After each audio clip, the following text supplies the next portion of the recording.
Okay, but what if happiness, like, came with a price tag, like trading in your freedom, Yeah. your individuality, maybe even your family for just this, like, constant stream of, blissful contentment? That's the kind of unsettling proposition Aldous Huxley lays out in Brave New World. Today, we're peeling back the layers of this, like, dystopian masterpiece to see if Huxley's vision of the future hits a little too close to home. And joining us on this journey, we have an expert who knows just how to navigate this unsettling utopia. Welcome to the show. Great to have you here. It's a pleasure to be here.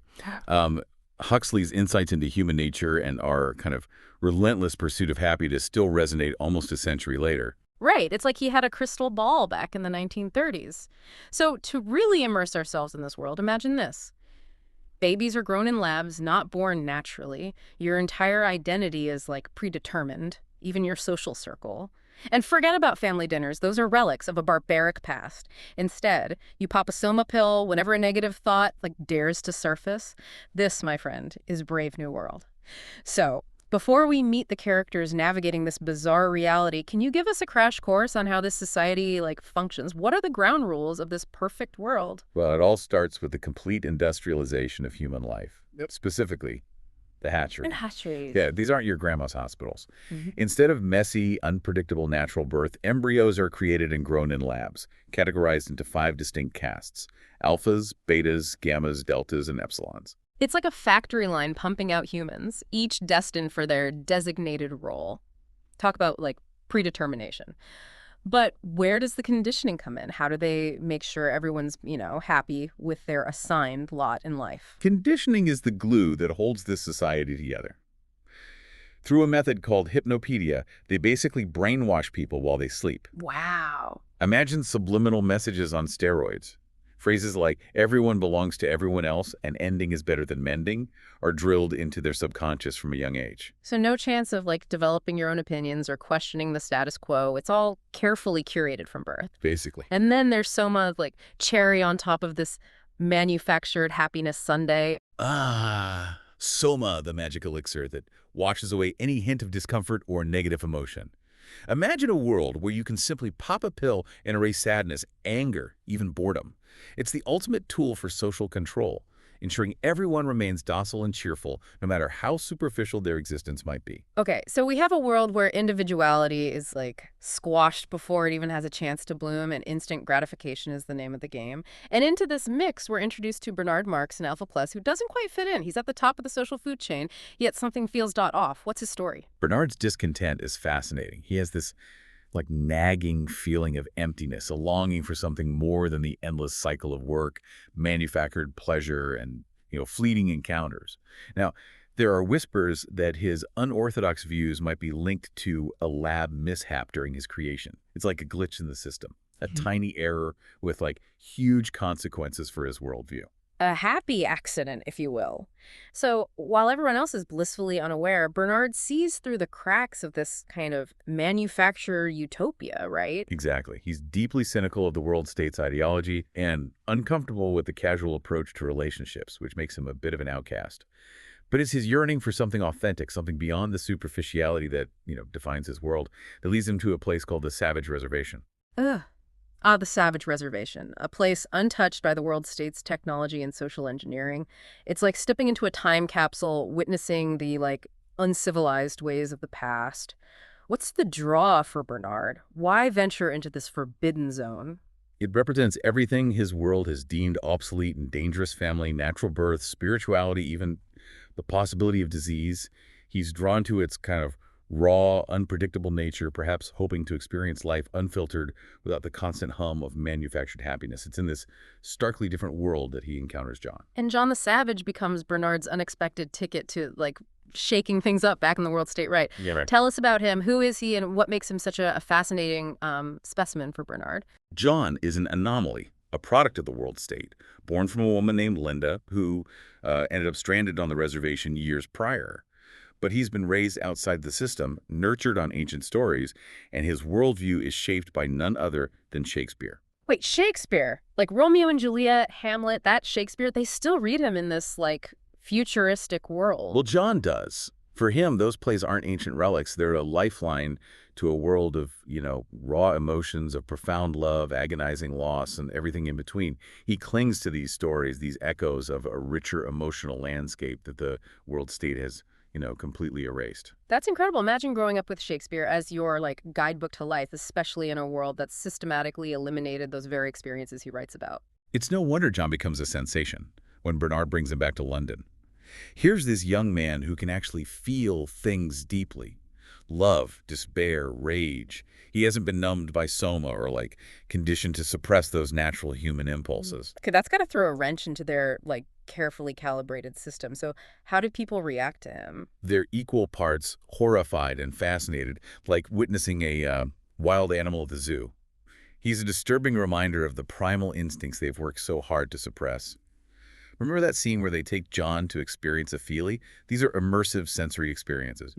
Huxley's version of a futuristic cinema. Oh yeah, the feelies. It's supposed to be the ultimate form of entertainment, right? Exactly. Yeah. But instead of being wowed by the technology and the, simulated emotions, John is disgusted. He sees it as a cheap imitation of real human connection, a hollow substitute for genuine intimacy. It's like he's witnessing the death of true emotion, replaced with these artificial substitutes that only offer a fleeting illusion of depth. Precisely. And his rejection of this experience exposes the hollowness at the heart of the world state's pursuit of happiness.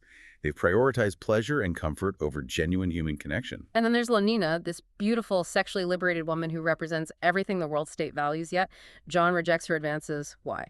John sees love through the lens of, Shakespearean ideals, grand passions, tragic sacrifices, the kind of love that, consumes you entirely.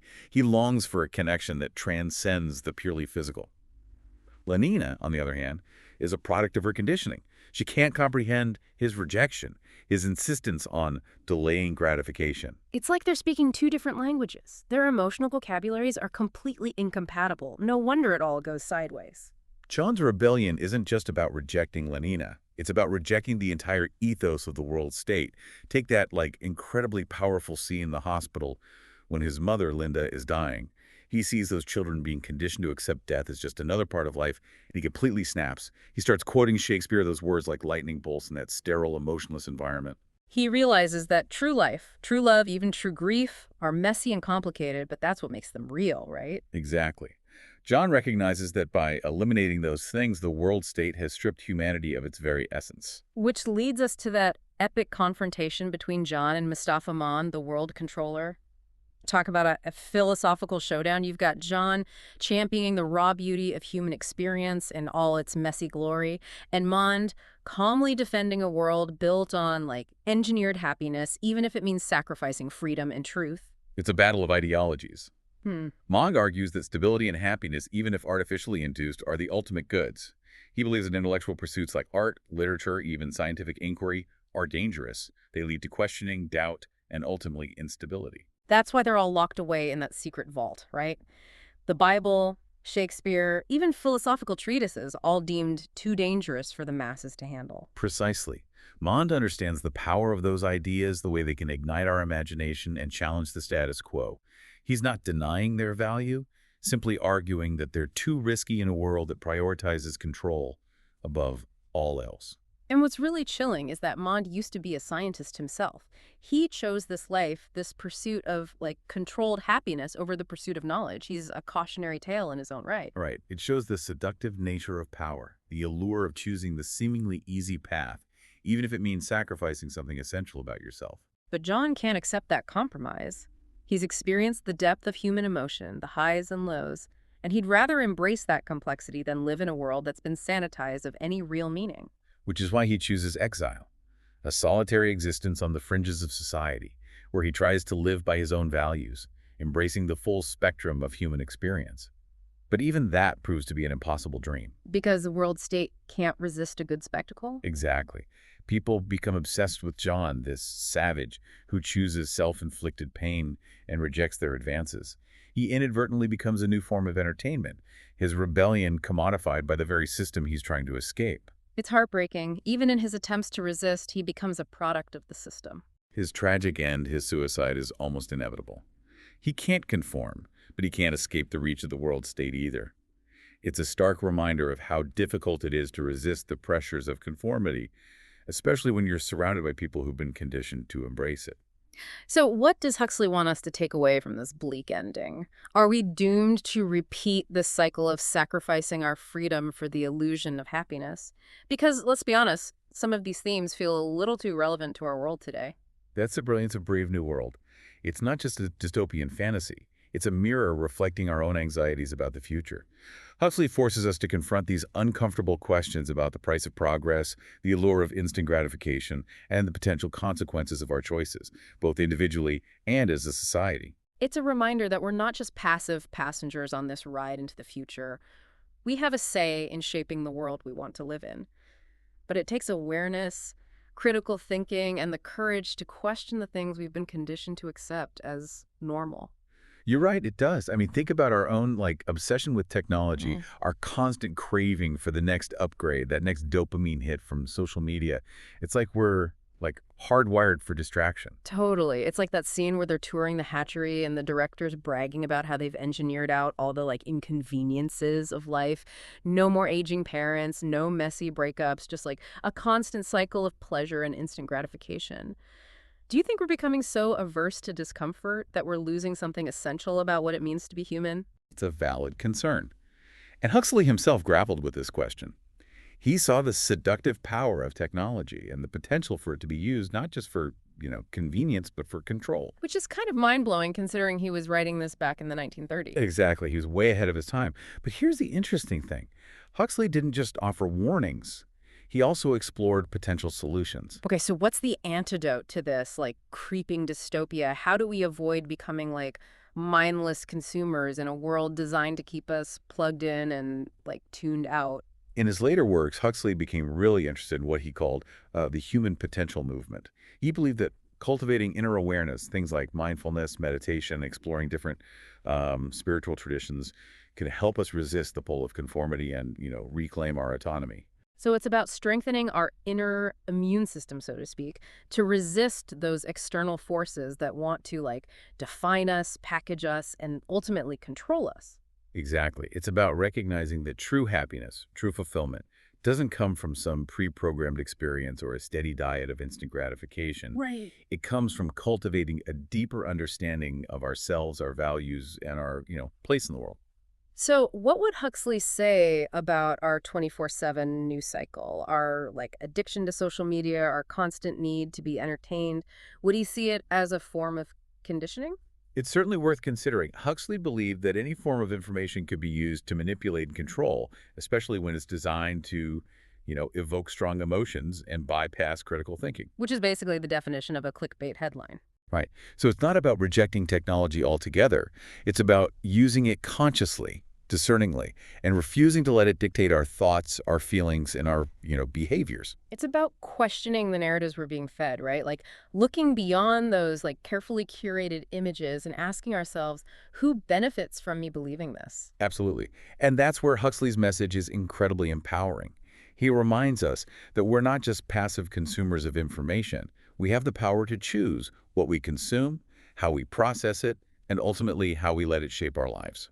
So what's the one thing you hope our listeners will take away from our deep dive into Brave New World? That the future isn't something that just happens to us. It's something we create collectively through the choices we make every day.